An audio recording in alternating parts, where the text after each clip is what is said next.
Welcome. My name is Chris Beaver. I'm co-founder of AdvisoryCloud.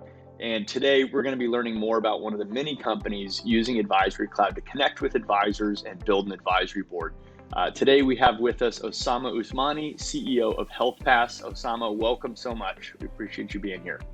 Thank you. Thank you for having me, Chris. Real quick, can you give us a high-level overview of HealthPass? What's the mission? What have you set out to accomplish with HealthPass? We really are a digital healthcare company that specializes in data transfer of a user's EMR, which stands for electronic medical records. So we make it easier for obviously a patient to get a hold of their own EMR, but then we also make it easier for them to share that EMR with third parties, which could be other government institutions, their educational institution, or third-party businesses. We're bringing efficiency where we haven't seen much innovation in a long time, if I'm going to be honest.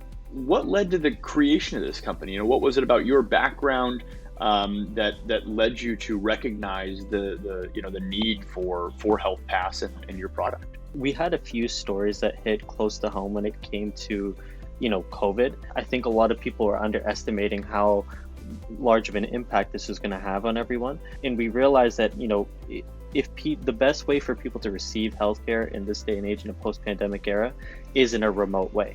And if we can facilitate that, just allowing users to communicate with healthcare practitioners again in a remote way, it really does save lives. Where are you in terms of product roadmap, building out the product?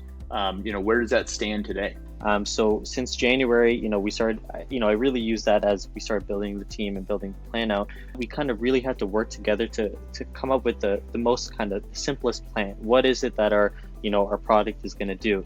And the biggest thing is we got to write it down on paper and then cross-check that with compliance and make sure that we are legally allowed to be, doing this, right?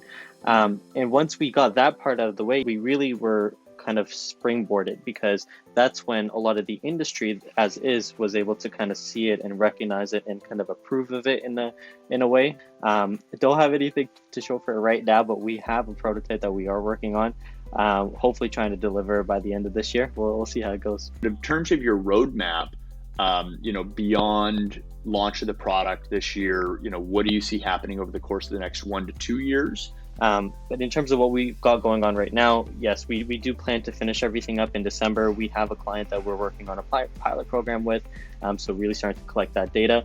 And again, coming into the new year in spring, that's when we plan to have more of like our demo day, if that makes sense, starting with friends and family, of course, but we'll really have something physical to show for it, instead of it just being an idea. Can't wait to follow your trajectory as you move forward. So thanks again for joining us today. Absolutely. Thank you so much.